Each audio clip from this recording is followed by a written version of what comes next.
Halo teman-teman semuanya, Assalamualaikum. Sekarang saya ada di Garuda Maintenance Facility AeroAsia.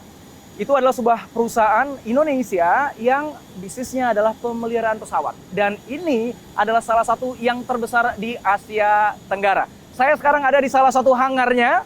Ini areanya luasnya 97 hektar. Ada 4 hangar, ada workshop, dan juga ada learning center untuk Airbus.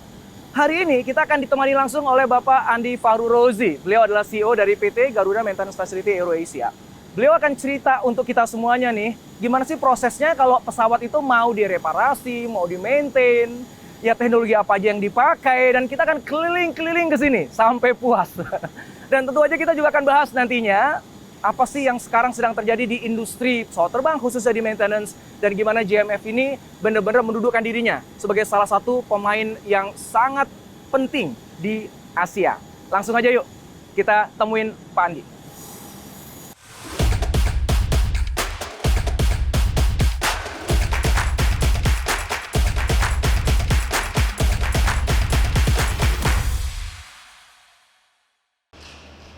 Assalamualaikum. Waalaikumsalam.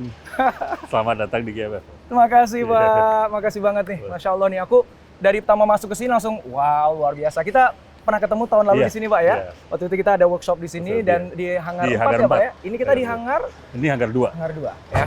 Nah, oke Pak, ini kita langsung aja nih Pak ya, waktu Bapak mepet banget. Kita pengen tahu nih Pak, kalau GMF, Garuda Maintenance Facility AeroAsia, itu sebenarnya bisnisnya apa? Bisnis kami namanya MRO. MRO itu Maintenance, Repair, and Overhaul. Jadi kita punya 4 segmen bisnis. Yang pertama line operation. Line operation itu Bapak bisa lihat di bandara-bandara, di apron-apron. Kalau ada yang merilis pakai nama GMF di belakang, itu bisnis kita. Line operation itu memastikan pesawat ready terbang. Sehari-hari ya untuk operasional. Hangar 2 ini bagian dari line maintenance. Jadi maintenance di sini itu bukan maintenance berat, tapi maintenance yang kalau kita bilang acek lah. Acek itu maintenance yang cuma 1 hari atau special repair ada di sini. Nanti kemudian ada bisnis airframe. Airframe itu heavy maintenance. Kalau di mesin, kalau di mobil turun mesin lah gitu ya. Jadi itu ada di sini itu ya? Di hangar 4 kita punya untuk narrow body. Kita ada 15 line di sana, hangar 4. Narrow body itu Boeing 737, Airbus 320. Kemudian kita di hangar 3 di belakang hangar ini khusus Airbus 330. Itu overhaul, kemudian di sebelah sana hangar 1 khusus 777 dan 747. Itu namanya airframe. Bisnis yang ketiga, komponen shop. Kita punya komponen. Jadi misalnya pesawat ini radarnya rusak, radarnya kita bawa ke shop untuk di-repair. Yang keempat, engine shop. Engine pesawat itu kan setiap berapa tahun sekali, 10 tahun sekali harus overhaul. Kita bawa ke engine shop untuk di-overhaul. Jadi untuk 4 bisnis utama kita. Wow. Ngomong-ngomong tentang hangar, kan ada 4 hangar Pak ya? Yang saya dengar itu hangar keempat itu hangar terbesar di Asia atau di dunia bahkan Pak? Di dunia untuk narrow body. Untuk narrow body. Ada bisa berapa pesawat yang bisa masuk dalam satu hangar itu Pak? Itu 16. 16 tapi 16 pesawat dalam satu hangar ya? 8 di barat, 8 timur, 1 khusus untuk painting. Jadi kita punya sektor tertutup untuk pengecatan pesawat. Pak, biasanya kalau di bengkel itu kan memang tuh, oh ini sebenarnya untuk 10 motor, tapi waktu tertentu tuh bisa dipadetin jadi lebih banyak. Itu bisa juga nggak Pak? Jadi sebenarnya 16 itu line A. Kita bilang line A itu yang punya dock. Kalau kita ada maintenance yang lebih ringan, tidak perlu dock, itu bisa pakai line B. Bisa diselip-selipin gitu? Jadi ketika pandemi kemarin penuh, ya itu kita bermain di situ. Oke. Nah Pak, aku pengen kita keliling nih Pak. Kalau misal Bapak ada yang bisa ditunjukin ke kita nih yang itu nggak classified, yang nggak harus ya. Aku pengen tahu Pak, kalau misalnya ada airline Pak ya, atau siapapun yang punya pesawat ya.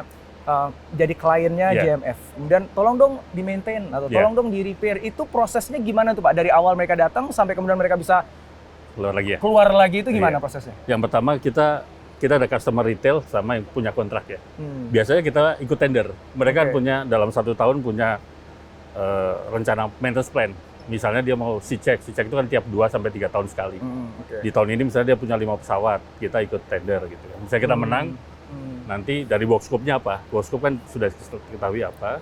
Nanti datang ke sini, landing di Cengkareng, yang Serang itu, masuk, bawa ke hangar. Kita semua job card-nya sudah disiapkan sebelum pesawat datang. Materialnya kita siapkan, nanti kita kerjakan sesuai workshop yang disepakati. Itu kalau maintenance ya? Maintenance berat. Kemudian nanti mereka biasanya bawa tag technical representative Oke. masuk. Itu yang tiap hari komunikasi dengan kita. Progresnya seperti apa sampai pesawat itu rilis. Memang kita di 2022 ini untuk airframe hanggar 70% revenue kita dari asing. Wow. Dari asing. Wow. 70% asing. Bukan dari grup ya. Iya. 70% dari asing. Jadi alhamdulillah banyak narrow-body dari regional, Vietnam, India, Filipina. Wide body dari Middle East dan Amerika. Nanti izin aku pengen explore lagi tentang aspek bisnisnya Pak ya, nanti ya. Sekarang ini mumpung ada di sini Pak, ada sesuatu nggak Pak? Misalnya ini yang ada di sini yang apa yang sedang dikerjakan Pak? Kalau boleh misalnya. Ya, ini sedang pengecekan. Apa yang lagi dicek nih Pak? Ini sedang pengecekan di engine. Jadi kemarin ada satu task yang harus dilakukan agar pesawatnya lebih reliable gitu. Ada task dilakukan, nih teman-teman sedang melakukan pekerjaan itu. Maintenance rutin itu nanti harapannya ini besok dipakai terbang. Jadi malam ini harus selesai, besok dipakai terbang. Jadi teman-teman sedang melakukan Jadi pengecekan. setelah mereka melakukan pengecekan seperti ini, ada uji cobanya dulu Pak? Ada, jadi ada tes-tesnya kan tergantung apa yang kita lakukan. Kalau di area engine itu biasanya ada run up. Kalau mobil ya dipanasin, digas gitu. Jadi kita bawa ke run up B nanti, bawa ke run up B. Run up B itu di luar hangar Pak ya? Di sebelah sana, dekat hangar 1. Dia dinaikkan itu, engine-nya dinyalakan.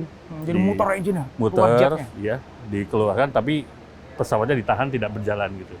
Run up, dinaikkan mungkin sampai 70% power gitu. Nah, di situ nanti dites apakah ada leak, kemudian suhunya panas atau enggak gitu kan. Panas atau enggak engine-nya, ada bocor-bocor atau enggak gitu. Itu kalau dilakukan sebelum maintenance atau justru sesudah malah ya? Sudah kita perbaiki gini, kita tes, kalau bagus, dinyatakan layak terbang, besok bisa dipakai. Biasanya tuh selain engine Pak, yang juga harus di-maintain apa lagi Pak? Semuanya. Sebenarnya kalau perawatan berat kan lebih ke airframe ya. Tapi kalau ringan-ringan gini, misalnya hari ini pesawat ada masalah misalnya elektrikalnya gitu, sehingga menyebabkan delay gitu kan. Nah, kita perbaiki untuk bisa terbang. Tapi malamnya kita tuntaskan troubleshoot-nya. Oke Pak, ini yang diperbaiki selain engine tadi Pak yang kita udah bahas tuh Pak. Jadi apa lagi nih Pak? Ya, kalau misalnya perawatan berat dia masuk, strukturnya kita cek semua Pak. Structure itu maksudnya? Structure itu ini badannya, badannya, sayap semua. Kita cek apakah ada integritas dari structure-nya. Integritasnya ada crack atau enggak, ada dent itu dekok-dekok itu atau enggak. Kemudian semua itu cabin kita turunkan dari sini Pak. Semua seat kita turunkan. Seat diturunkan melalui pintu kecil ini? Melalui pintu kecil ini Pak. Nanti kita lepas dulu kan pintu. Wah, muat ya Pak ya? Muat. Ada tekniknya Pak. Setelah itu nanti lantai itu kita bongkar, lantainya bongkar, semua struktur di bawah lantai itu kita cek juga ada korosi atau enggak. Gitu. Itu dari sisi structure. Kemudian dari sisi sistem, semua sistem kan di sana ada electrical system, avionics system, electromechanical semuanya kita cek berjalan bagus atau enggak. Ada yang kita harus lubrikasi, kita lubrikasi. Yang harus diganti kita ganti, yang on condition kita cek apakah masih layak dipakai. Gitu. Jadi itu mirip kayak kita maintain mobil ya Pak ya? Sama Pak. Sama sih. Ada tune up juga ada, gitu. Cuma tinggal tasnya banyak sekali gitu. Itemnya lebih sama banyak. Materialnya iya. Konsepnya sih sama. Mau motor mobil gitu. Ada mobil kan tiap 5.000, 10.000. Kalau pesawat? Sama. Kita namanya ada A-check, ada C-check, ada D-check. D-check itu paling tinggi overhaul. Itu tergantung dari maintenance program. C-check itu bisa 2 atau 3 tahun. A-check itu bisa sampai 800. Setiap 800 cycle atau hours. Jadi di pesawat itu ada yang pakai hours, ada pakai cycle. Contohnya engine itu pakai cycle ngitungnya. Tiap take off landing. Jadi misalnya kita terbang Jakarta Amsterdam 14 jam, dihitungnya 1. Kita terbang Jakarta Bali yang 2 jam, dihitung 1 juga. Jadi sama-sama 1 karena pakai cycle. Kalau yang ada yang pakai hours gitu. Jadi nanti maintenance-nya ada maintenance programnya. Itu maintenance-nya Pak ya? Nah, kalau repair itu biasanya gimana Pak? Jadi itu misalnya engine-nya mau di-repair gitu Pak. Itu berarti satu pesawatnya dibawa ke sini atau cuma engine-nya aja yang dibawa? Ada 2. Kalau memang airline lokal Indonesia biasanya pesawatnya bawa ke sini, engine-nya dilepas. Kalau repairnya sedikit ya. Cuma kalau dia mau overhaul engine, engine-nya dikirim. Oh gitu? Iya, hanya engine-nya dikirim. Biasanya paling banyak kalau repair itu apa Pak? Sampai overhaul atau? Komponen. Kalau engine itu setiap 10 tahun overhaul. Oke. Dan kalau itu engine aja dikirim ke sini diperbaiki. Bisa, ya. Atau landing gear, sama itu setiap 10 tahun itu juga landing gear overhaul. Landing gear ini. Landing gear ini setiap 10 tahun. Overhaulnya 10 tahun. Overhaulnya 10 tahun. Kalau maintenance setiap berapa lama? Maintenance ada maintenance rutinnya, dicek-cek aja. Cuma turun untuk overhaulnya 10 tahun. Ini kita baru dapat November kemarin, Airbus 320, kita sudah bisa overhaul full dengan approval EASA Eropa. Karena Airbus kan EASA. Ya, jadi engine 10 tahun, yang lain sih tadi. Semua proses maintenance dan repair itu di sini kah atau ada di tempat yang lain? Ada yang kalau kita nggak cap, kita kirim keluar subcon. Kalau kita cap, kayak seperti engine ini kita bisa full di sini. Tapi ada beberapa modul yang mungkin kita nggak bisa, kita kirim modul. Kan GMF juga punya workshop ya Pak ya? Punya. Yang ada teknologi canggihnya. Tadi saya sempat nengok, nanti izin kita ke sana lagi Pak ya. Nah, bedanya di situ dengan di sini apa? Apakah di sana repair yang lebih kompleks misalnya atau? Sebenarnya lebih ke yang tidak bisa dilakukan, kalau ini istilahnya line ya. Kita lepas di line, di repair di on-site gitu. Ini nggak bisa. Contohnya tadi, yang paling sederhana radar. Radarnya rusak, prosesornya. Kan nggak bisa kita perbaiki sini. Kita lepas, kita bawa ke shop, kita tes yang rusak apanya. Misalnya rusak mainboardnya atau kapasitornya, kita ganti. Jadi selama masih bisa dikerjakan di sini, di sini? Di sini. Begitu nggak bisa, baru pindah ke workshop? Tapi aturannya kalau komponen memang dibawa ke shop. Engine juga kalau yang repairnya itu bisa dilakukan di on wing namanya, kita lakukan di sini, on wing. Tapi kalau sudah harus shop visit, ya kita bawa ke shop. Jadi maintenance tadi, line maintenance itu memang ada yang berat-berat tadi teknis ya. Tapi ada hal-hal yang sederhana. Contohnya membersihkan pesawat, cleaning. Dia pesawat juga dicuci, Pak. Itu tuh ya. Tuh itu lagi dibersihin ya. Kalau teman-teman bisa ngambil gambarnya tuh di situ tuh lagi ada juga pegawai yang khusus untuk cleaning pesawat. Jadi perlu dicuci juga. Emang kalau nyuci pesawat harus di sini, Pak? Bisa tergantung. Ada di beberapa bisa. Tapi ada yang tidak diperbolehkan juga. Jadi kalau kita bawa ke sini itu sedang dicuci, dipolis. Pesawat terbesar yang pernah diservis oleh GMF Pak? Kita 747 Pak, sama 777 paling besar. Di sini ya, di hangar 2? Sebelah hangar 1. Di hangar? Hangar 1, hangar 1, itu malah yang besar di sana ya? Mungkin nanti mampir, boleh di sini. Jadi kita mayoritas, setelah pandemi kemarin, mayoritas customer kita memang 747, 777 dari tadi Middle East dan Eropa. Ya, ini kita baru rilis kemarin dari maskapai Eropa 2. Pesawat 330 dan 747. Wow. Nah, sekarang juga ada full Pak. Hangar 1 full sampai Desember tahun ini udah full book. Oh serius? Berarti kalau ada yang mau service ke sana udah nggak bisa? Udah bisa. 747 udah nggak bisa. Kita udah full book. 777 juga. Luar biasa. A330 sampai akhir tahun juga penuh. Mungkin narrow body akhir-akhir tahun masih ada slot. Tapi kalau wide body sudah penuh. Jadi kalau misalnya mau maintaining pesawat itu emang kontraknya jangka panjang ya Pak ya? Jangka panjang, paling nggak 1 tahun sebelumnya udah ada. Udah booking duluan? Itu memang kadang-kadang ada yang mendadak gitu. Itu tergantung slot kita aja. Kalau ada slot bisa terima, kalau nggak ya kita dahulukan yang udah kontrak dulu. Wow. Di hangar 2 ini bisa muat berapa pesawat Pak? Ini 9 Pak. 9 pesawat, ukuran campur Pak. Kalau besar 5. Kalau besar 5, kalau kecil bisa 9. Ya, ini tiap malam, ini ramainya malam Pak hangar ini. Oh kenapa? Karena tadi line maintenance, malam pesawat tidak dioperasikan, diperbaiki semua yang ada kendala di siang untuk besok siap lagi. Atau kita kerjakan jadi overnight service? Overnight sih. Atau tadi ada misalnya pekerjaan rutin yang harus diselesaikan tapi waktunya nggak lama di sini. Kan kalau kita naik pesawat kan suka gini kan Pak, delay karena ada masalah operasional gitu kan, teknis. Itu bener nggak sih? Kalau masalah teknis, iya Pak. Oh betul, gitu ya? Betul. Jadi bukan karena pramugarinya telah? Itu operasional. Itu operasional. Oh jadi gini, kalau dibilang masalah operasional nggak ada urusan sama pesawat? Nggak ada urusan. Tapi kalau bilang masalah teknis, itu pasti teknis, pesawat? Biasanya apa Pak yang membuat akhirnya jadi nggak bisa terbang, harus delay itu? Kadang-kadang ada avioniknya yang problem, atau tadi ada beberapa sistem tiba-tiba mati gitu. Atau paling sederhana mungkin ada bannya bocor gitu. Atau ban kempes itu terus gitu. mompanya gimana Pak? Ganti Pak, ganti. Langsung di replace. Oh oke. Ya, atau ini kadang-kadang juga kejadian ketabrak burung Pak. Apanya yang ketabrak burung? Pesawat ya. Di bodinya? Kadang body, kadang masuk engine. Wow. Nah itu kalau udah burungnya masuk engine, itu harus inspeksi lama. Itu pada saat terbang ketabrak burung? Iya, pada saat terbang. Itu aman sebenarnya Pak pesawat ketika terbang ketabrak burung, nanti dilihat ada kerusakan atau enggak. Kalau kenanya di bodinya atau di strukturnya ya kita lihat rusaknya within limit atau di luar dari limit, di atas limit. Di atas limit ya pesawatnya harus di-repair. Kalau within limit masih boleh diterbangin. Kalau masuk engine juga dilihat sampai mana. Kadang-kadang kalau burungnya besar bisa rontok gitu semua blade-nya itu. Tapi sebenarnya pesawat masih aman ya, karena ada second engine ya Pak ya? Iya. Jadi biasanya kalau kena burung itu ketika mau landing. Oh ya, atau karena take ya, off, karena karena terbangnya. ketinggiannya Pak ya? Iya. Jadi kliennya GMF itu apa aja Pak? Maskapainya apa aja? Maskapainya kalau kita bicara wet body ini KLM ada, KLM, yang masih di dalam itu ada Cebu Pacific, kemudian AirAsia Group ya, ada Indonesia, Malaysia, Thailand, kemudian ada di sebelah kiri itu tanggal 1 Air Atlanta, kemudian ATC Cargo, ada dari Geosky, Georgia, banyaknya dari luar Pak. Kalau narrow body itu regional.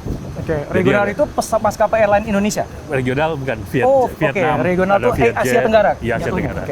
Vietnam, Vietjet, kemudian ada dari India. Ada beberapa dari India, kemudian ada lessor yang pemilik pesawat. Pemilik pesawat kan kadang-kadang harus maintenance juga. Nah itu pemilik pesawatnya bawa ke sini untuk maintenance. Ada dari Nauru, Fiji, Australia gitu. Kita Oceania juga baru masuk dapat beberapa tahun ini. Berarti udah seluruh dunia udah Hampir. bengkelnya di sini ya Pak? Hampir. Afrika sudah ada, Amerika pernah ada. Sekarang Amerika belum ada. Ini ambisinya GMF tuh ingin jadi yang terbesar di Asia Pak ya? Sekarang kan one off. Sekarang yang nomor 1 siapa Pak? Sekarang nomor 1 sepertinya SC Aero, Singapura. Kita sekarang nomor berapa Pak kalau di Asia? Kalau di regional kita nomor 2 Pak. Regional tuh Asia Tenggara? Kalau di Asia sekitar nomor 4. Target jadi nomor 1 kapan Pak? Kita profit dulu Pak. Profitable dulu. Iya, ini lagi merendah ini. Ini Hangar 1. Ini pesawat 747 Pak. Salah satu customer kami dari Timur Tengah, dari Middle East, pesawat kargo. Tadi kita lihat sedang melepas flap. Boleh kita agak mendekat nih Pak ya? Jadi flapnya tadi dilepas. Kita bawa ke ini. Ini flapnya aja yang dilepas Flapnya ya? dilepas, kan besar flapnya pakai crane. Ini nanti kita kirim ke shop. Ke workshop? Kita punya workshop sheet metal repair atau composite repair. Nanti kita cek kalau ada yang harus diperbaiki, kita perbaiki di shop. Setelah selesai, bawa ke sini lagi dipasang. Nah itu ada tanda-tanda merah-merah itu. Tag itu artinya di titik-titik itu ada komponen yang sedang kita remove. Jadi 747 ini semuanya sebelahnya Pak ya? Ini kayak ini kan ada platform di situ ya? Itu untuk perbaiki apa tuh? Ini sekalian kalau mereka mau di painting, kita painting juga Pak dari atas. Painting. Tapi ini juga untuk inspeksi, karena inspeksi struktur tadi kan bukan semua, Pak ya? Semua diinspeksi permukaan dari pesawat itu diinspeksi satu-satu? Diinspeksi, dicek satu-satu. Kadang-kadang kalau perlu di NDT, kita NDT ngeceknya. NDT itu? Non-destructive testing. Kita punya 6 metode untuk mengukur ketebalan. Tadi ada crack atau enggak gitu kan. Misalnya skinnya ternyata udah tipis gini, nanti kita double. Itu kita cat lagi. Teknologinya jadi dia apa? Dia scan gitu? Ya, scan ada beberapa metode. Ada yang scan pakai scanner gitu, nanti ada analisanya. Kalau pesawat itu kan kadang untuk redelivery ke lessor itu kan harus perfect lah. Itu catnya dilepas dulu. Catnya dikelotok lah. Dikelotok, baru kita cek strukturnya semua per section. Nanti diperbaiki, kalau ada yang harus diperbaiki, baru dicat ulang. Prosesnya berapa lama Pak biasanya Pak? Kalau tadi kan yang overnight ada apa ya? Kalau sebesar ini dengan ini kalau nggak salah ini proyeknya dicek itu overhaul paling besar. Ini sekitar 60. Kalau banyak yang harus 60 hari. 2 bulan ya? Iya, 2 bulan. Karena kalau harus lebih cabinnya, kalau ini kebetulan kargo. Kalau pesawat yang penumpang bisa sampai 75 hari. Oh, lebih lama lagi karena nurunin seats-nya itu ya? Apalagi kalau seat-nya ada business class. Itu lebih wiring-nya segala macam harus diperbaiki. Kalau saya punya pesawat kayak gini Pak, mau maintenance di GMF Pak, saya harus bayar berapa Pak? Ini around ya, dicek kayak gini bisa 2-3 juta dolar. 2-3 juta dolar. Berarti sekitar 30-45 miliar. lah ya. Tapi masih nggak ada apa-apanya dibanding engine tadi, Pak. Oh, maksudnya kalau engine tadi yang kecil tadi, satu kita bawa ke shop, overhaul dengan harga sekarang, bisa sekitar $10 juta. Satu engine. Satu engine aja? 10 juta. Itu maintenance saja, bukan repair? Overhaul. Oh, overhaul. 10 juta. Itu 10 tahun sekali itu ya? Iya, 10 juta. Nggak jadi beli pesawatnya, Pak, saya. Maintenance mahal. Oke. Kita mau lihat di bagian mana lagi, Pak? Depan ini, wah, ini menarik nih, ini engine-nya nih. Ini itu Boeing ya, Pak ya? Ini Boeing, Pak. Boeing berapa nih? 747 ya? 747 berita kemarin terakhir rilis dari Boeing, Pak. Pesawat terakhir 747 yang dibuat. Nggak akan ada lagi. Jadi nggak akan ada lagi. Tapi pesawat ini sangat populer untuk kargo sekarang. Karena itu, Pak, volumenya tinggi. Ya. Depannya kan double deck. Ya. Kalau yang 380 nggak muat, Pak? Nggak. Kita paling tinggi masih 777. 777 Oh, juga. 777. Ya. Oh, ini juga nih engine-nya kan dibuka ya, Pak ya? Ya, itu engine-nya dilepas. Satu-satu Ya, dilepas. dilepas. Dan ini nggak perlu dibawa ke workshop ya, Pak? Diceknya di sini aja. Ini ya? ada yang di lain, cuma blade-blade-nya kan dilepas di inspek. Oh, oke. Blade-nya dicopotin satu-satu. Iya. Itu ibaratnya memang mesinnya tuh dipretelin semuanya, Iya. dibersihin, dipasang lagi gitu, Iya, Pak? pasang Ya? lagi. Termasuk di cabin itu dinding-dindingnya dilepas itu, Pak. Dinding itu kan dinding cabin itu. Oh. Dinding-dindingnya dilepas, strukturnya dicek semua. Jadi ibaratnya ya hampir jadi seperti baru lagi ya, Pak? Iya. Ya? Walaupun masih lama materialnya, tapi udah dipastikan semuanya aman dalam kondisi layak terbang. Iya. Wow. Oke. Kita ke engine shop. Engine shop itu workshop istilahnya, Pak ya? Iya, workshop. Oke. Workshopnya engine itu. Oh, ini 2 pesawat ya, Pak? 2. Jadi kan 2 pesawat. sebenarnya line A-nya itu hanya 2. Ini line B yang nggak perlu dock seperti ini, kita masukin. Yang tadi diselip-selipin itu, Pak ya? Ini saking kelebihan order ini harus diselip-selipin. Itu ngantri, Pak. Oh, yang di sana tuh lagi ngantri mau masuk ke sini? Iya. Ini selesai, dia masuk 2. Ini boleh kita ambil gambarnya nih, Pak? Ini boleh. Teman-teman nih, ini pesawat yang karena hangarnya udah nggak muat lagi harus diselipin. Jadi ini kan, ini moncongnya ini kepalanya di sini. Nah, ini ada lagi masuk seperti ini nih. Kalau lihat. Wow. Ini dua-duanya 747. Dua-duanya 747. Masya Allah, gede banget. Wow. Ini 200 meter. Apa, Pak? 200, ini yang terlama, Pak. Kalau itu yang lain kan 400. Iya, 200F nih ya. Iya. Ini pesawat ini landing gear rodanya 18. Rodanya 18. Ya, Kalah ya truk trontonnya. 4 landing gear-nya 5. Dia harus diganti per berapa tahun, Pak, roda tadi, Pak? Apa? Oh, kalau landing gear 10 tahun, Pak. 10 tahun? Iya. Awet ya, Pak? Awet, Pak. Kalau nggak ada masalah dalam 10 tahun itu. Tapi kalau cycle-nya lebih cepat dari 10 tahun harus turun juga, Pak. Karena ada berapa cycle. Ya, ini ini baru masuk. Kalau baru masuk, kondisinya masih kayak gini, Pak. Nanti kita bersihkan semua. Kita bersihkan, kita cek semua. Ini semuanya ini ada di sini 3747, 1 777 di sana. Jadi 4 dia. Wow. Oke, yuk kita menuju ke workshop. Ini Eropa juga, Mas. Eropa. Semuanya sama ya? Ini EX Aerostan, Kazakhstan. Dia mainnya di charter, Pak. Ini ATC Cargo itu Sharjah. Semuanya kargo nih, Pak, yang ada di sini, Pak? Kargo 1 yang penumpang di sana. Oh, ada. Ini kargo semua, kebetulan dan kargo semua. Ini sekarang yang liquid, sangat liquid perusahaan kargo. Kargo ya, iya betul ya. Ya. Yang selama pandemi yang menyelamatkan kargo ya, kargo, Pak? iya. Oke, Ya, kita ke workshop ya. Baik, siap. Ya. Ini engine maintenance, Pak. Oh, di sini kita sebutnya engine shop. Di sini kita melakukan perawatan untuk engine dan APU. APU adalah Auxiliary Power Unit. Power unit. Oke. Jadi itu kayak kalau di pesawat yang Generator ya. Generatornya gitu. Sebelum engine-nya nyala. Jadi itu dinyalain dulu, baru kemudian iya. pesawatnya nyala ya. Oke. Ini logistik untuk keperluan material dan semua keperluan materialnya untuk engine. Oke. Material, komponen, part-partnya ada di sini. Jadi semua spare part dari sekrup. Iya, di sini disimpannya. Oke. Ada yang kontrol, kemudian di sebelah kanan kita ada namanya gantry system untuk menggantung engine-engine yang akan di overhaul. Oke. Kita kapabilitasnya di sini ada engine Dash 3, Dash 5, Dash 7B.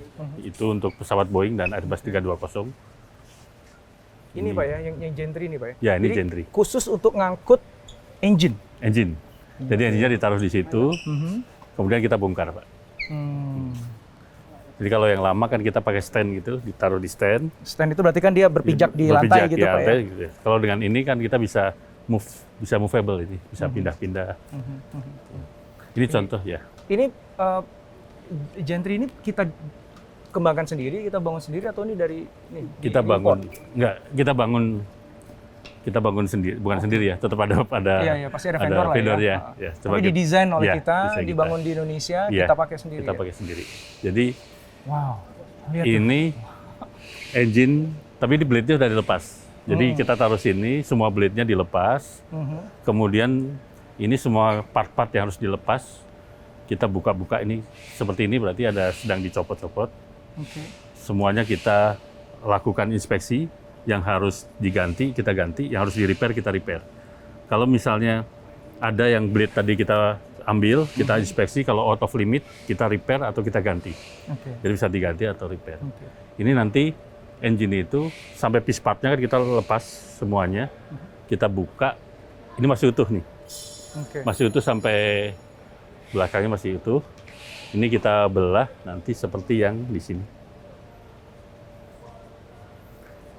Nah, jadi seperti ini. Nah ini teman-teman lihat dulu ya, ini kan masih utuh nih ya. Nih ya, ini mukanya sampai buntutnya ke sana. Nah, ya. Nanti kita lihat ternyata ini dipotong. Potongannya jadi kayak gimana? Kayak gini nih. Nah, tuh udah kepotong tuh, ya.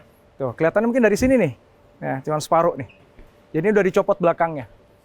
Pak Andi, ini dicopot belakangnya untuk apa, Pak? Ya, jadi ini namanya fan modul di sini. Ini core-nya, Pak. Ini fan modul karena ada blade-nya tadi yang muter itu ya. Ini core-nya. Core-nya ada di sini. Ini LPT modul. Nah, kita ambil core-nya ini untuk kita overhaul. Core ini kalau dalam mesin jet itu fungsinya apa, Pak? Ini combustion sini. Combustion-nya di sini. Oke. Jadi bisa masuk, udara masuk ke sini, dikompresi, lepas. Lepas sana, maju ke depan. Ada kayak dorong di situ. Mumpung ada Pak dosen belajar. Oke.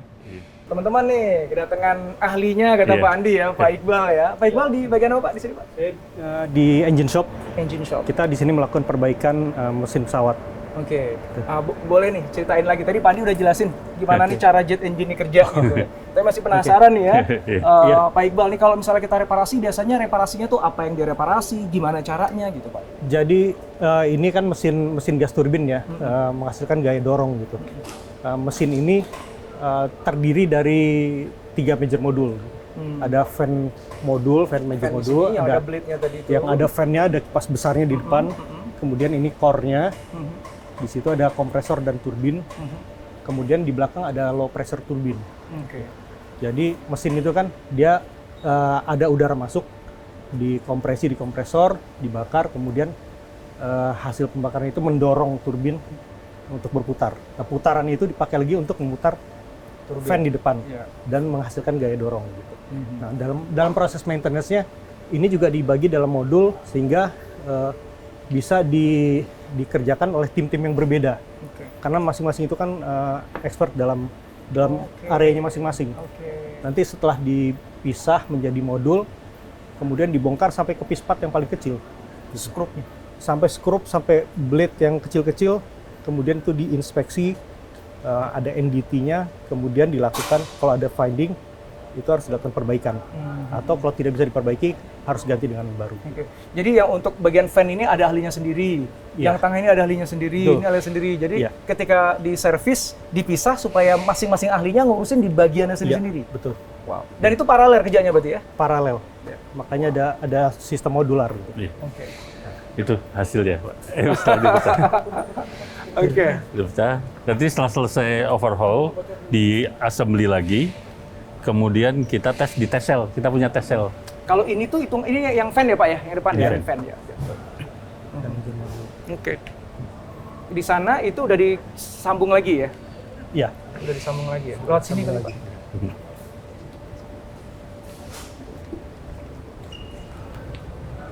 Nah, ini berarti yang tadi udah dipisah-pisah, Iya. digabung lagi jadi satu seperti ini ya. Ini berarti yang buntutnya belum nih Pak ya? belum Buntutnya dipasang belum. ya. Pak Iqbal, makasih banget Ya, sama terima kasih. dibantu menjelaskan kuliah umum. Kita ngobrol lagi, Iya. Pak Adi di sana. Terima kasih. Monggo Pak, kita ngobrol sekarang. Wow, luar biasa ya teman-teman semuanya. Belajar banyak saya Pak, matur nuwun Pak Andi. Aku pengen, mumpung kita lagi agak duduk sini agak santai Pak ya, ngomongin aspek bisnisnya nih Pak. Iya. Jadi kita lihat paling nggak tadi ada 2 ya Pak ya. Jadi ada yang di hangar tadi yang kita lihat ya, Iya. maintenance, repair, tapi yang sifatnya lebih ringan tadi ya. Iya. Begitu ada yang satu yang kompleks, yang berat itu sampai engine dicopot pindah Bawa ke ke sini. sini, iya. Nah, ini kan engine maintenance istilahnya iya. Pak ya. Nah, dari sisi cost structure itu pasti beda ya. Beda. Karena kita udah Iya. saya izin ngomongin agak sedikit lebih dalam konteksnya bisnis Pak ya. Kalau di sana saya ngelihat tadi banyak orang. Iya, betul. Kalau di sini saya lihat tuh agak sepi di sini Sepi, Pak ya. iya. Itu tuh emang begitu ya Memang model Pak. begitu, Gitu. Nah, boleh nggak ceritain Pak? Jadi 2 lini bisnis ini kalau saya kasih Iya. tanda kutip ya Pak ya. Itu bedanya apa di sana dengan di sini? Iya. Baik dari cost structure ataupun juga dari sisi layanan dan lain sebagainya Pak. Ya, kalau di airframe tadi itu labor intensif. Labor Perlu intensif, labor- oke. Perlu banyak orang. Jadi di sana komposisi di airframe tadi komposisi antara man dan materialnya mungkin 70 banding 30. 70 tuh man-nya? man hours, Oke. 30% material. Oke. Kalau di sini kebalikan. Di sini man hours sekitar 15 sampai 20%. Oh gitu. Iya. Yang 80% Material dan repair, material itu berarti spare parts. spare part. Oke. Dari part-partnya gitu, 80%. Oke. Jadi kalau memang kita perlu bermain, ya sepanjang di masa pandemi kan kita ngejar menjaga profitability. Memang kita optimalkan airframe. Karena airframe itu kompetisinya arah saya sebenarnya ke timur. Untuk Apa tadi, pesawat Pak? besar, Airframe? Airframe itu apa? Airframe yang tadi di hangar itu structure itu. Oh, oke, Itu oke, oke, airframe. oke. Itu arahnya ke timur. Jadi di barat Eropa ya, terutama Timur itu Eropa. maksudnya negara-negara di Asia, bagian timur Asia, Asia. oke. Kalau di Eropa terutama, mereka mulai meninggalkan airframe ini. Karena tadi labor intensif, di sana kesulitan tenaga kerja. Perusahaan maintenance pesawat seperti GMF di Eropa Iya. nggak lagi main Mengecilkan bisnis mereka yang di sisi itu, Oke. memperkecil. karena labor intensif. Ya, dan Di sana mereka mahal betul. Dan labornya. mereka memindahkan fasilitasnya ke Asia, termasuk ada yang dipindahkan ke Filipina, ke Singapura, bahkan ke Vietnam mungkin ya. Oke. Jadi Termasuk Indonesia. Di Indonesia enggak? Di Indonesia masih lokal kita. Maksudnya perusahaannya yang pindah. Jadi perusahaan MRO di Eropa pindah ke Filipina. Ada yang pindah ke Malta. Oke, oke. Karena Iya. memanfaatkan labor cost di negara Iya. hostnya Labor tadi cost yang dan lebih murah. ketersediaan SDM. Iya, Karena kadang-kadang contohnya di Middle East itu mereka kesulitan mencari SDM untuk di aviasi. Oke. Kalau di negara seperti Indonesia, Filipina, India itu mudah. Banyak orang yang bisa kerja di aviasi. Jadi negara-negara Asia tadi, Asia Tenggara khususnya berarti Iya. Pak ya, itu secara SDM Iya, lulusan-lulusan atau orang yang punya capability bekerja di aviasi banyak. banyak. Gitu. Makanya perusahaan-perusahaan yang dari Eropa Eropa, beda. Amerika itu buka bengkelnya Iya, di iya, negara-negara Asia negara Tenggara Asia ini. Tenggara. Oke. Kemudian mereka fokus di ini, engine. Engine shop itu kalau di Eropa memang mempertahankan engine shop, komponen shop itu mereka lebih fokus di sana. Oke. Karena mereka bermain dengan teknologi tadi, main hours-nya hanya 15-20%. Oke, oke. Ya. Oke. Jadi perusahaan-perusahaan seperti GMF ini yang punya dimiliki oleh Amerika Iya. atau di Eropa tadi sebenarnya tetap masih ada di sana. Masih. Tetapi di sana fokus pada engine shop seperti ini. Engine shop, komponen shop. Karena Airframe ya memang sedikit lah. SDM-nya butuh emang SDM yang memang kualifikasinya memang harus engineer yang Iya. paham itu dan jumlahnya nggak banyak. Nggak banyak. Ya. Sementara kalau layanan yang memperbaiki tadi ya, airframe istilahnya tadi Iya, Pak ya, overhaul. bodi pesawat Iya. itu tadi itu dipindahkan ke Asia Tenggara. Asia Tenggara. Karena- Dan, iya, SDM-nya ada, juga punya capability-nya lebih murah gitu. iya. Oke. Nah, kalau Indonesia ini berarti kan GMF nih ya. Berarti Iya. ini kan punya kita sendiri ya. Iya. Di negara tetangga berarti itu punyanya asing Ada yang yang punya beroperasi asing, di ada yang punya sendiri. Cuma yang besar-besar asing. ada kepemilikan asing. Jadi ketika kita ngebandingin ya, kalau GMF ini kan di Asia Tenggara nomor 2 ya, di Asia nomor 4 tadi ya Bapak Iya. kan sebut gitu ya. Itu perbandingan kita berarti ke ini Pak ya, ke perusahaan-perusahaan yang itu datangnya dari Eropa dan Amerika Pak. Iya. Jadi kalau Singapura dia punya sendiri, Singapura. Oke. Tinggi. Di Filipina ada Lufthansa. Lufthansa kan Jerman, tapi dia buka di Filipina. Oke. Contohnya itu. Oke. Jadi sebenarnya sih GMF bersaingnya bukan dengan perusahaan di Asia Tenggara, tapi perusahaan dunia yang kebetulan beroperasinya di Asia Tenggara, dong. Betul. Jadi sebenarnya kita kompetitor kita nggak bilang domestik ya. Kalau domestik kita punya pasar sendiri-sendiri. Kita kompetitor kita memang langsung dengan di luar. Di Singapura, di Filipina, tadi di India, China. Untuk wide body kompetitor kita China. Untuk wide body dari 747 777 kompetitor China. Jadi kita bersaing dengan mereka. Customer kita tadi untuk 777 747 di Eropa karena tadi man hours-nya mahal dan sebagainya, mereka mengerjakan maintenance-nya di Asia. Jadi itu peluang buat kita. Makanya tadi kalau kita lihat di Hanggar 1 tidak ada airline lokal di situ. Iya. Jadi semuanya dari luar negeri.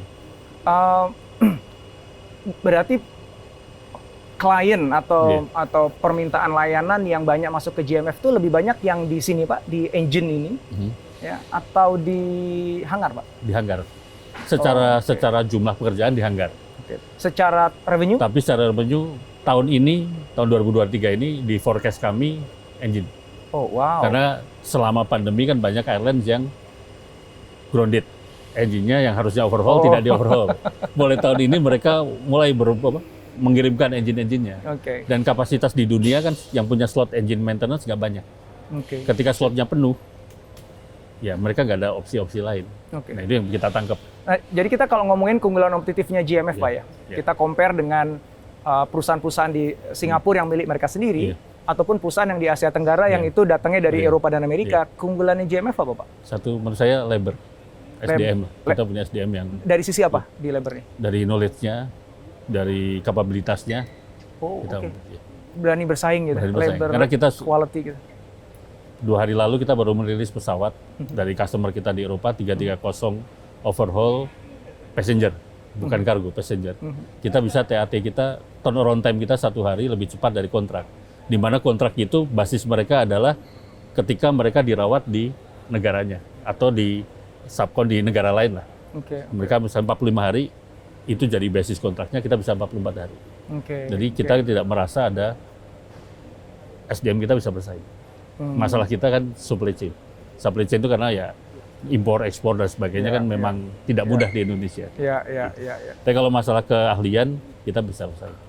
Dibuktikan lagi, banyak juga puna bakti dari GMF itu masih di Middle East, di mana-mana masih laku. Oh masih dipakai ya?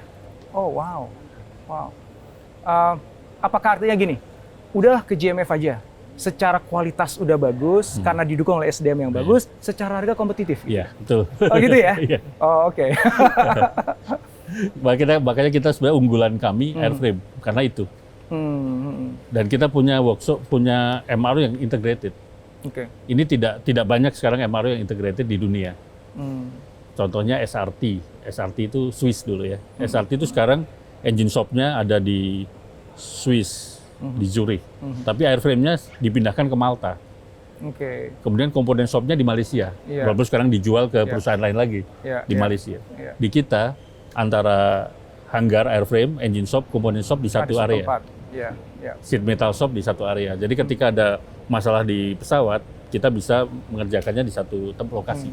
Jadi dari sisi value-nya untuk customer apa Pak? Jadi kecepatannya. Gitu Pak ya. Tentu aja biaya jadi lebih murah ya, karena nggak ada biaya transportasi, logistik dan sebagainya Pak ya. Dan di lain misalnya landing gear shop. Biasanya perusahaan-perusahaan berdiri sendiri. Kita ada landing gear shop di kompetitor kita di Thailand, dia hanya landing gear shop. Di Singapura dia hanya landing gear shop. Di kita landing gear shop itu bagian dari komponen shop, ada di satu area yang sama. Wow. Jadi satu pesawat masuk, bisa engine-nya dikerjakan ke sini, landing gear shop-nya di sebelah. Dan salah satu customer kita pesawat presiden. Bahkan pesawat presiden itu engine overhaul-nya kami lakukan di sini, landing gear overhaul-nya kami lakukan di sini juga. Termasuk maintenance pesawatnya. Wow. Kalau dari sisi jumlah klien ya yang dilayani dalam 1 tahun Pak, berapa persen yang itu lokal, berapa persen yang itu dari global? Sebenarnya kalau dari total dari revenue total kita 40% dari global. Cuma kalau kita pecah lagi per lini bisnis tadi, untuk airframe itu 70% dari luar. Oke. 70%. Yang di hangar yang kita lihat tadi Iya. itu 70% dari luar. Kalau tahun lalu 2022 engine shop ini 50-50. Dibandingkan dengan 50% global, 50% dalam negeri. Oke. Tapi kalau airframe sudah 70-30. Sekarang ini berapa, Pak? Kalau di engine shop ini masih 50-50. Tahun ini lokalnya Prediksinya? lebih tinggi karena ada Garuda dan Citylink. Iya. Karena mereka kan waktu pandemi mereka nggak Iya, overhaul, sekarang tunda overhaul. ke sini gitu ya. Iya. Oke. Nah, ngomongin pandemi nih, Pak. Terakhir, Iya. Pak. Kan pesawat pada grounded, Pak. Iya, betul. Otomatis kan pasti kan maintenance-nya terganggu, Iya. repair-nya juga ditunda dan lain sebagainya, Pak ya. Sementara kan perusahaan harus survive, Pak ya. Nah, gimana cara JMF ngakalin sehingga waktu pas pandemi kemarin masih tetap bisa operasional, Pak? Jadi kita cost tetap nomor satu ya. Jadi kita jaga agar tidak ada PHK. Oke. Itu pertama. Jadi kita harus survive bagaimana caranya kita kendalikan cost-nya. Cost-nya kita kendalikan, yang tidak efisien kita coba efisienkan semua. Beberapa yang tidak esensial kita tunda. Kemudian kita cari pasar yang tidak terkena dampak COVID. Jadi ternyata ada. Pertama ketika pandemi itu ternyata airline kargo itu tumbuh besar. Dari situ sampai sekarang hanggar kita penuh, di hanggar satu tadi fokusnya airline kargo. Karena likuiditasnya juga bagus. Setelah kerja COVID itu likuiditas mereka bagus. Karena antrian panjang masuk kita bisa terapkan cash in advance dan sebagainya ke customer. Kemudian yang kedua, bisnis jet. Jadi kita bisnis jet, private jet. Private jet. Jadi selama pandemi kita masuk ke pasar itu dan dapat revenue. Ternyata banyak orang punya private jet, Pak ya? Banyak, ternyata banyak. Tahun lalu kita ada 16 private jet base di GMF. Wow. Kemudian yang ketiga kita bermain di proyek government. Proyek government itu ada pesawat presiden, di Setnek, ada TNI AU, Militer. Kementerian Pertahanan. Kami dapat proyek Hercules C-130 untuk modifikasi center wing box. Jadi center wing box-nya itu kita lepas, wing-nya kita lepas, kita ganti baru. Wow. Kemudian Wing yang ada di atas itu, Pak, kita dicopot lepas semua, kita ganti. Kemudian avioniknya dari analog ganti jadi glass cockpit. Sebelumnya kalau Hercules mau melakukan itu di mana, Pak? Di luar, tidak ada di Indonesia. Di Indonesia nggak bisa ya? Nggak bisa. Baru Dan sepertinya kemarin itu? ini pertama kali juga dilakukan. Dan kita sudah dapat approval dari Lockheed Martin juga untuk melakukan. Yang produsen pesawat Hercules itu ya? Pesawat pertama sudah final. Sudah jadi, ini ada 8 pesawat. Dan yang keempat, kita bermain di non-aviasi. Kita punya divisi namanya gas turbine engine, industrial gas turbine engine. Kenapa kita bermain di situ? Karena engine kan prinsipnya sama. Kita udah bisa overhaul engine pesawat. Kemudian engine di pembangkit, turbin dan sebagainya, generator kan mirip prinsipnya. Hanya yang ini horizontal, itu vertikal gitu kan. Kita masuk ke pasar itu. Pasar itu dan di 2021-2022 ini revenue-nya lumayan. Kita mengoverhaul salah satu generator di PLTA terbesar di Indonesia, salah satu di bawah tanah gitu. Jadi itu yang kita lakukan untuk tadi survive dari pandemi. Nah itu yang menarik ya teman-teman ya, ketika pada saat pandemi kita kreatif, malah kepikiran bisnis-bisnis baru yang sebelumnya nggak kepikiran. Akhirnya jadi banyak project dengan kargo, akhirnya turbine engine yang nggak ada hubungan sama aviasi, termasuk private jet, termasuk ke government, yang sekarang itu lanjut ya Pak ya? Lanjut terus. Nah, itu kan akhirnya tiba-tiba kalau dulu bisnis kita paling cuman urusan pesawat doang, sekarang kita jadi multi bisnis lain. Dan kita besarkan sekarang. Bahkan sekarang customer kita udah mulai masuk ke kereta komuter Indonesia dan kereta api. Untuk generator. Wow, luar biasa. Pak Andi, tadi saya dengar Pak Andi mau nunjukin satu hal lagi nih sebelum kita pamit pulang. Jadi ada apa tuh? Kita mulai buka kerjasama dengan universitas untuk inovasi. Jadi kita sambil jalan aja Pak. Karena Pak Andi habis ini mau ada meeting nih ya. Sambil jalan langsung kita tunjukin apa nih yang diomongin sama Pak Andi nih ya. Oke, yuk. Ini saya akan menunjukkan salah satu contoh inovasi kita kerjasama dengan beberapa kampus dalam program Kedai Reka yang disupport oleh Kementerian Pendidikan. Ini kita membuat pushback traktor. Pushback traktor itu biasanya pakai diesel ya, tenaganya besar. Kita buat dengan tenaga listrik dan menggunakan remote. Ini yang megang remote yang mana nih orangnya? Oh, remote-nya di sana. Mas, ini Mas. Sini Mas. Oh, ini oke. Remote-nya kayak gini ya. Oh, ini kayak mainan remote control anak saya, Mas.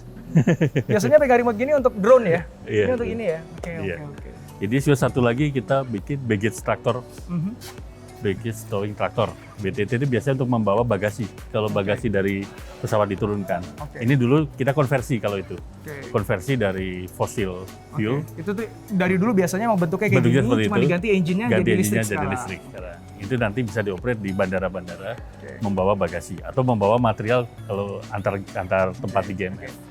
Cuman ini masih butuh manusia. Masih bisa Kalau saja. ini tetap Iya. manusia, tetapi Iya. bisa remote ya dari jauh Iya. ya. Ini kita masih bikin tahun ini yang 50 ton ke bawah untuk pesawat kecil. Oke, berarti Open bisa jet. menarik pesawat 50 ton. Dia. Oke. Itu untuk pesawat seperti private jet, Oke. kemudian ATR. Oke. Nah, tahun ini kita dapat lagi untuk yang lebih tinggi. Jadi kita akan coba untuk Boeing 737, A320. Ini salah satunya, kalau ini dengan ITS kita kerjasama. Kan kalau yang biasanya itu kan yang untuk narik pesawat itu kan ada supirnya, Iya. ya Pak ya, dan agak gede ya Pak ya, Iya. bentuk ya. Ini lebih kecil, Lebih tanpa kecil, supir tapi kuat Kuat, dan pakai listrik. pakai listrik. Bisa jarak berapa kilometer? Ini 200. 200 km. Iya. Harganya berapa? Ini biayanya sekitar 1 Nggak dijual lah ya, ini biaya pengembangan berapa Iya. tadi? Di atas 1 sekian. 1, sekian. miliar. Ya. Lebih mahal dibandingkan Tidak Wuling gitu. EV lah ya. Cuman bedanya Wuling EV nggak bisa narik pesawat Pak. Iya, betul. Kalau ini bisa narik pesawat. Oke, ini kan bannya ditaruh di sini Pak ya? Iya, Iya. di dalam. Udah satu lagi, kita ini material handling di dalam kan kita selama ini pakai mobil ya. Kita akan efisienkan dengan menggunakan ini. Ini juga sama, kita buat sendiri nih Pak. Oh, ini bajai Pak? Ya, sasisnya aja kita sasisnya dari yang ada, Iya, kemudian iya, iya. kita ganti menjadi listrik semua. Oke. Ini Ini untuk bawa? Bawa barang antar, misalnya dari hanggar ke gudang, Oke. dan antar hanggar, kemudian dari shop-shop gitu. Ini kita udah ganti juga dengan Semuanya dikerjakan kerjasama dengan kampus. Kerjasama dalam dengan proyek kampus. Kedairika itu ya? Iya, bidangnya. Kedairika. Jadi fundingnya dapat dari pemerintah dari pemerintah. yang menggarap teman-teman Iya, kampus. jadi dosen dan ada mahasiswa. porsi pemerintah dari Kedairika, ada porsi dari industri, kami sebagai partner. Oke. Iya. Yang dilakukan GMF apa Pak dalam kerjasama ini? Kita desain dan sebagainya kita kerjasama. Kita mengerjakannya, kemudian dari teman-teman kampus juga dari sisi desainnya, analisanya, Oke. ya Oke. fabrikasinya di kami. Oke. Tapi desainnya murni dari teman-teman kampus berarti ya? Join, Mbak. Oh join. Join, Oke. Jadi join. teman-teman GMF ikutan Iya. mendesain ikut. ini. Karena ini kan seperti Pusbekar kan kita lebih paham di Iya. penggunaannya, mereka lebih paham di teorinya dan sebagainya. Kita kolaborasi. Jadi ini kolaborasi antara industri dan kampus ya, Ya. dari akademisi gitu. Wow. Jadinya seperti ini. Wow. Dan satu lagi kita sebagai pilot project, maksudnya kita sebagai industri yang menggunakannya. Iya. Rencananya nanti semuanya akan elektrik Pak ya? di sini? Iya, rencananya gitu. Wow. Proof of concept. Yang ini target kita tahun ini semua material handling udah pakai ini. Oh, Kita tahun buat ini udah sendiri ya? semuanya. Wow. Semua kecuali yang ke apron karena masih harus pakai. Keren banget. Pak Andi, terima kasih banget untuk Iya. waktunya. Bersedia ini Sama-sama. lama sekali nih. Iya, Waktu terima Pak kasih Andi. banyak. Saya belajar banyak, teman-teman semuanya juga mudah-mudahan ikutan belajar banyak. Iya. Sukses untuk GMF Pak. Ya, Kedepannya terima jadi kasih. kebanggaan bangsa Indonesia. Amin. Terus, makasih Pak Andi.